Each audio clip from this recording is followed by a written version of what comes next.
Target segments कौन कौन से हैं? देखिए, एक तो यूपीएससी का भरोसा तो है नहीं बिल्कुल भी। आप कहें कि पिछली बार इतिहास इतने सवाल आए थे, इस बार भी इतने आएंगे, कुछ दीनीमान नहीं है।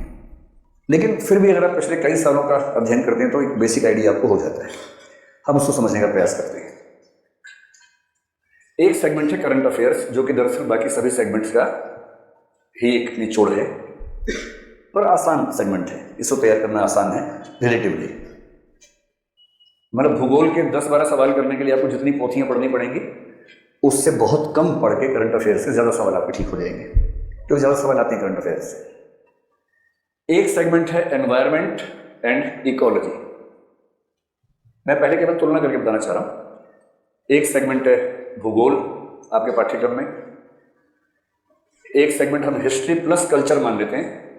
कल्चर प्रीलिम्स के पाठ्यक्रम में अलग से मेंशन नहीं है, पर वो हिस्ट्री का हिस्सा है, ये मान के चलना चाहिए। इसके अलावा एक है जिसको सोशल एंड इकोनॉमिक डेवलपमेंट कहते हैं, एक पॉलिटी कह लीजिए, कॉन्स्टिट्यूशन या गवर्नेंस कह लीजिए इसको, और इसके बाद एक है जनरल साइंस। हालांकि सवाल साइंस टेक के भी आ जाते हैं, एंड टेक्नोलॉजी से भी आ जाते हैं, लेकिन जो पाठ्यक्रम का हिस्सा वो जनरल साइंस है। ये मोटे तौर पर 7 हिस्से आपके पाठ्यक्रम में हैं। अगर कल्चर को अलग मान लेंगे तो 8 हो जाएंगे, नहीं तो 7 हिस्से बनते हैं। देखिए, 2014 तक करंट अफेयर्स एकदम गायब था। पहले के ज़माने में खूब करंट अफेयर्स आया करते थे। बीच में 3-4 साल यूपीएससी ने करंट अफेयर्स पर कम फोकस किया, फिर शायद वो रियलाइज़ हुआ। 2015 में 16 सवाल पूछे, 2016 में 37 सवाल पूछ लिए, 2017 में कितने मुझे डाउट है, लेकिन 25 से 33 के बीच में अलग अलग व्याख्याएं चल रही हैं। मैं अनुमान कर सकता हूं कि 30 के आसपास सवाल करंट अफेयर्स से आपको मिल जाएंगे। अच्छा, ये पेपर ऐसा क्यों है, इसको भी समझने की जरूरत है। ऐसा क्यों है? यूपीएससी की मजबूरी ये है कि आईएएस का प्रीलिम्स का जो पेपर है, वो प्रीलिम्स का पेपर सिविल सर्विसेज के लिए और फॉरेस्ट सर्विसेज के लिए सेम है। आईएफएस का जो एग्जाम होता है, भारतीय जंगल सेवा बोलते हैं उसको, भारतीय जंगल सेवा, मोगली सेवा, क्या बोलेंगे उसको, वन सेवा। तो भारतीय वन सेवा और भारतीय सिविल सेवा का प्रीलिम्स का पेपर समान है। अब उनको प्रीलिम्स का पेपर उनका अपना पेपर लगे, इसलिए उनको कुछ ऐसा करना पड़ता है कि थोड़ा जुड़ाव देखिए उनके साथ। इस वजह से एनवायरमेंट और इकोलॉजी पर सबसे ज्यादा सवाल पूछने का ट्रेंड बन गया, क्योंकि एनवायरमेंट इकोलॉजी उनके लिए भी जरूरी है, आपके लिए भी जरूरी है। उनके लिए तो उनको जीवन ही वहां गुजारना है पूरा। भाई टाइगर, प्रोजेक्ट टाइगर है, टाइगर का एनवायरमेंट नहीं मिल पा रहा, उनका तो जीवन ही इसमें गुजरना है ना, कि एनवायरमेंट कैसे बनाए उसके लिए। आपके लिए अदरवाइज महत्वपूर्ण बाकी सेगमेंट से तो ये भी है। एनवायरमेंट और इकोलॉजी में पिछले 3 साल अगर आप औसत निकालेंगे तो लगभग 15 सवाल के आसपास की संभावना बन जाती है। और मुझे बड़ा आश्चर्य होता है कि जब 30 सवाल करंट अफेयर से 15 सवाल एनवायरमेंट से आ ही रहे हैं और कुल 55 ही करने हैं, तो रास्ता बहुत मुश्किल तो नजर नहीं आ रहा। ये देख के तो आसान ही लग रहा है। अगर कोई कसम खा के बैठ जाए करंट अफेयर से एक भी नहीं छोड़ूंगा, और रोज दिन में 4 घंटे सारे वेबसाइट, सारे अखबार चाटता गया, नोट्स बनाता गया, और परीक्षा में 30 के 30 ठीक कराया, एक आध गलत हो बाकी सब ठीक कर ली। करंट में तो स्कोप बनता फिर भी कि आप लोग सारे सही कर देंगे, तो उसके लिए कितना मुश्किल है प्रीलिम्स। ज्योग्राफी और एनवायरमेंट मिला के लगभग हर साल 20 से 25 सवाल हो जाते हैं। तो मैं केवल 10 मान लेता हूँ, कभी कभी ज़्यादा भी होते हैं, इस पर शायद थोड़ा कम रह गया था, लेकिन हाँ, एक अनुमान हम कर लेते हैं कि 10 के आसपास सवाल यहाँ से आ जाएंगे। और इसका मतलब ये भी हुआ कि इन 3 सेगमेंट्स को पढ़ के 55 सवाल आपके कवर हो गए। हिस्ट्री और कल्चर मिला के हर साल 16, 17, 15 यही रिवाज रहता है। ये जरूर है कि मिडिवल इंडिया पर सवाल नहीं आ रहे थे, इस बार 3-4 आ गए हैं, वरना वहां से आमतौर पर एक आध हो तो हो, वरना नहीं होता था। ज्यादा रहता था केवल स्वाधीनता संग्राम और कल्चर, थोड़ा सा एंशिएंट वाला हिस्सा। इकोनॉमी और सोशल डेवलपमेंट से 10 सवाल मान लीजिए। पॉलिटी में इस बार तो 22 सवाल आ गए हैं, लेकिन जनरली इससे जो सवाल आते हैं वो 10-12 के आसपास। और जनरल साइंस पिछले 2-3 सालों से करीब 7-8 के लेवल पर ही चल रहा है, लगभग ये लेवल एवरेज आप मान सकते हैं। बस ये ध्यान रखना, किसी भी साल इसमें कहीं भी उठापटक हो सकती है। जनरल साइंस लगातार कम आ रहा है, तो मुझे लगता है इसके पीछे कोई खास सोच उनके पास होगी, शायद इसलिए कि ह्यूमैनिटीज वालों को, क्योंकि इसको छोड़ के बाकी हर एरिया है जिसे कोई भी तैयार कर सकता है। जनरल साइंस ये है कि जिसने बचपन से साइंस नहीं पढ़ा या उसके बाद ह्यूमैनिटीज में रहा, उसके लिए उसको मैनेज करना बहुत मुश्किल हो जाता है। शायद ये सोच के उसको थोड़ा सा कम वेटेज दे रहे हैं। अब पहला सवाल ये है कि क्या हम इनमें से कोई सेगमेंट छोड़ दें, कुछ सेगमेंट्स कर लें? अगर हाँ, तो कौन सा छोड़ें, कौन सा करें? और उसके बाद फिर देखेंगे कौन सा सेगमेंट करने के लिए किस लेवल तक हम जाएं ताकि उतना स्कोर हमारा बन जाए जितना बनना चाहिए। मेरे ख्याल से जिन लोगों को पढ़ाई करते हुए 3 जून को 1.5 साल हो जाएंगे उन्हें तो सारे के सारे सेगमेंट्स करने ही चाहिए, एक भी नहीं छोड़ना चाहिए। क्योंकि कहना बड़ा आसान है कि 55 तो 3 में ही हो गए, बाकी सब वैसे ही है। क्योंकि होता ये है कि किसी भी सेगमेंट में जैसे 20 सवाल आएंगे, उस विषय के ऑप्शनल सब्जेक्ट वाले भी 20 में से 16-17 के आगे नहीं बढ़ पाएंगे। इसका नाम जनरल स्टडीज है, केवल जनरल नहीं है, ये इन डेप्थ स्टडीज है। और कुछ लोग होते हैं जिद्दी किस्म के, कहते हैं कैसे नहीं होगा, इतिहास मेरा वैकल्पिक विषय है और 15 में से मेरे 12 ही हो पा रहे हैं, ये 3 ना होना मेरी शान में कमी हो गई है, मैं इस गुस्ताखी को बर्दाश्त नहीं कर सकता हूँ और मैं मर जाऊंगा लेकिन 15 के 15 सही करूंगा।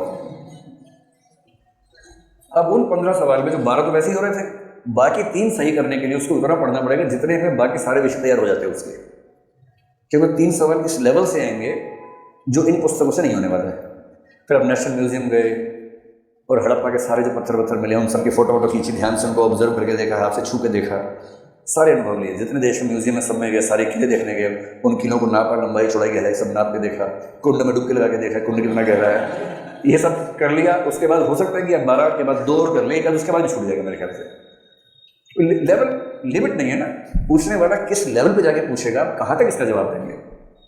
इंटरव्यू के लिए बहुत प्रसिद्ध बात हम इंटरव्यू के बच्चों को समझाते हैं पहली क्लास में, वो बड़ी तैयार जाती है सर क्या क्या पढ़ना है, कितना पढ़ना है, तो मैं उनको समझाता हूँ कि पढ़ने से कुछ होने वाला है नहीं इंटरव्यू में, है ये डिपेंड करता है इंटरव्यू बोर्ड के व्यक्ति पर कि वो आपसे क्या चाह रहा है। अगर वो कायदे का इंसान होगा तो आपसे मुश्किल सवाल नहीं पूछेगा, बेकायदे का हुआ तो इतना मुश्किल पूछेगा कि आप कितनी भी तैयारी करके चले जाएं आप वहाँ फेल हो जाएंगे। इसलिए ज़्यादा पढ़ाई से इंटरव्यू नहीं होता है। तो इस बात को समझाने के लिए मेरे एक मित्र ने बड़ा सा एग्जाम्पल दिया था, शायद मैंने पिछली क्लास में बताया था। तो बड़े प्यार से बोलते हैं बच्चों को, इंटरव्यू वालों को, कि देखो अगर हम चाहते हैं कि आपका सिलेक्शन हो ही जाए तो हम पूछेंगे बेटा आपके मामा जी का नाम क्या है, और अगर मैं ठान लूँ कि आपका सिलेक्शन नहीं कर रहा तो मैं पूछूंगा बेटा मेरे मामा जी का नाम क्या है। तो अब आप समझ लीजिए, एक आध सवाल भाई, जो आदमी हिस्ट्री पढ़ के हिस्ट्री हो चुका है, 40 साल उसने इतिहास पढ़ाया और उसके पहले 5 साल पढ़ा था, 45 साल से हिस्ट्री में है, उसको आपसे 15 सवाल पूछने और आपने ले दे के 3 महीने हिस्ट्री पढ़ाया, इतना ही तो पढ़ा, 3-4 महीने पढ़ा होगा। 3-4 महीने हिस्ट्री पढ़ने वाला क्लेम कर रहा है कि मुझसे कुछ पूछ के दिखाओ, कैसे नहीं होगा, और बोल कैसे रहा है जो 45 साल से हिस्ट्री कर रहा है सर तक। इसलिए कथन है अपनी हैसियत में रहना चाहिए। कई लोग कह गए हैं तेते पाँव पसारिए जेती लंबी सौर, जितनी लंबी चादर है उतने पैर पसारिए, उसके ऊपर उछलने कूदने की जरूरत नहीं है। तो ये मान के चलिए कि आपके जो फेवरेट सेगमेंट्स है उसमें भी क्या होगा, जैसे मान लीजिए हिस्ट्री के 15 सवाल आपका फेवरेट सेगमेंट है, तय मान के चलिए कि इसमें से आपके 11 ठीक हो जाएंगे, एक आध आप छोड़ देंगे, 3 गलत करके आ जाएंगे। 3 गलत होते 11 में से भी चला गया, बाकी 10 रह गए, नेट स्कोर 10, 66.6%। कुल चाहिए 56, आपके फेवरेट सब्जेक्ट में भी 66 ही आ रहा है स्कोर, उससे ऊपर नहीं आ पा रहा। जब आप इस तरह से काउंट करेंगे तो स्वाभाविक है कि आपको थोड़े से ज़्यादा सेगमेंट्स देने पड़ेंगे। जो मैं कहना चाह रहा हूँ, हालांकि मेरी मतलब औपचारिक सलाह नहीं है, अधिकृत सलाह नहीं है, ह्यूमैनिटीज़ का कोई बच्चा जिसको साइंस के नाम से पसीना छूटता हो, साइंस देखते ही उसको चक्कर में लगता हो, देखिए मेन सर टेक्नोलॉजी है, तो टेक्नोलॉजी आसान चीज़ है, उसके लिए साइंस पढ़ने की जरूरत नहीं है। साइंस न भी आता हो तो भी टेक्नोलॉजी में आप अच्छा परफॉर्म कर सकते हैं, इसमें ज़रा भी दिक्कत नहीं है। पर साइंस ना आता हो तो प्रीलिम्स में आप अच्छा परफॉर्म नहीं कर पाएंगे साइंस के हिस्से में, क्योंकि प्रीलिम्स में अगर 8-10 सवाल आ रहे हैं साइंस से तो उसमें से 1-2 छोड़ के सारे साइंस से, जनरल साइंस से हैं। और यदि आपको उसमें दिक्कत है बहुत ज़्यादा तो दिक्कत है। अच्छा तरीका तो है कि सिर्फ बायोलॉजी वाला हिस्सा पढ़ लें, ज़्यादा सवाल वहाँ से आ जाते हैं। 1-8% केस में केवल ऐसा हो सकता है कि जिसको साइंस रत्ती भर समझ में नहीं आती है, कुल उसके पास 8-9 महीने ही है या 1 ही साल है, नए सिरे से तैयारी शुरू की है, मेंस का ऑप्शन ठीक से देख लिया है, प्रीलिम्स की दिक्कत है, 3-4-5 महीने में सब कुछ किस तरह से पढ़ना है। केवल ऐसे व्यक्ति को मैं कह सकता हूं कि अगर छोड़ना ही हो तो केवल एक सेगमेंट लगभग छोड़ दीजिए और बाकी 92 प्रश्नों में फोकस करके उसमें से 56 प्रश्न आने का प्रयास कीजिए। ये मैं सलाह उनको नहीं दे रहा हूं जिनको 1.5 साल मिला है, जिनको 1.5 साल मिल गया है उनको साइंस भी पढ़ना चाहिए। कम से कम बायोलॉजी पढ़ लीजिए, फिजिक्स थोड़ा सा पढ़ लीजिए, केमिस्ट्री थोड़ा बहुत छोड़ भी देंगे तो चलेगा, क्योंकि उसमें ज़्यादा सवाल पूछने का रिवाज नहीं है यूपीएससी में। इसलिए ये बात तो मन से निकाली दीजिए कि कौन सा सेगमेंट पढ़ें कौन सा छोड़ें। आप केवल प्रेफरेंसेस तय कर सकते हैं, प्रायोरिटी तय कर सकते हैं। और मैंने जिस क्रम में लिखा है लगभग उसी क्रम में लिखा है। करंट अफेयर्स एकदम अलग चीज़ है, सबसे ज़्यादा सवाल आते हैं। तो मेरी सलाह है कि नंबर 1 पर इसी को रखिए, करंट अफेयर्स को दैनिक रूप से पढ़ना शुरू कर दीजिए, उसको छोड़ना नहीं है, चूकना नहीं है उसमें एकदम। उसके बाद जानबूझ के 2 सेगमेंट्स रखे हैं जो लगभग मिलते जुलते हैं, एनवायरमेंट, इकोलॉजी और ज्योग्राफी। मिलते जुलते का मतलब एक दूसरे को हेल्प करते हैं समझने में। और मजे की बात है कि ये दोनों सेगमेंट्स मेंस में भी हेल्प कर रहे हैं। जब पढ़ना ही है तो क्यों ना वो पढ़ा जाए जो मेंस में हेल्प करेगा। जो केवल प्रीलिम्स में आता है ना, अगर परीक्षा के अंत में कुछ छोड़ना ही पड़े वो छोड़िए जो केवल प्रीलिम्स में आता है, जैसे जनरल साइंस, जैसे इतिहास का, जैसे मध्यकाल का हिस्सा है, आमतौर पर प्रीलिम्स में वो नहीं के बराबर है, उसको छोड़िए।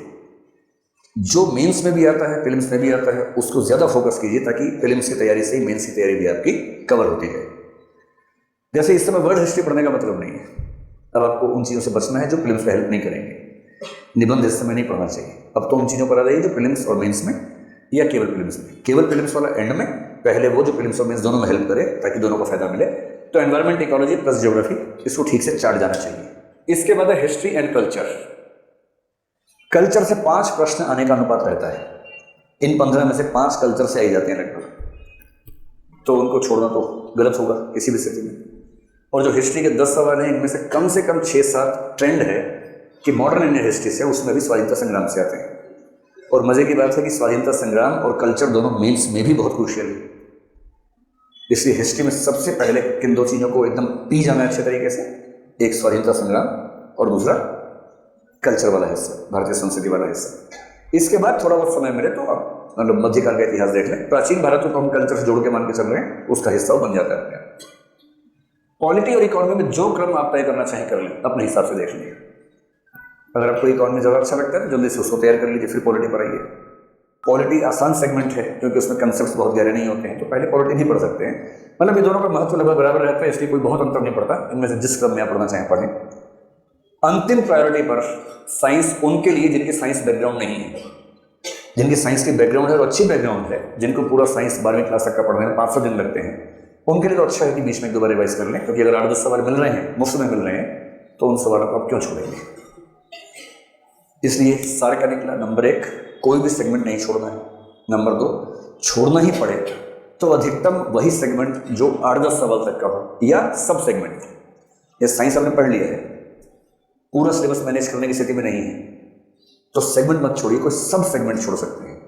जैसे इतिहास वाले हिस्से में आपने मध्यकाल का भारत छोड़ दिया, और ये ट्रेंड्स आपको मिल जाएंगे। आपकी अगले महीने की मैगजीन से हम वो स्ट्रेटेजी देना शुरू करेंगे, पिछले 5 सालों में हर टॉपिक से किस सेगमेंट से कितने सवाल आ रहे हैं।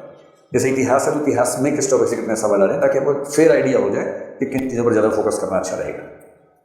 यहाँ तक बात स्पष्ट हो गई आप लोगों को।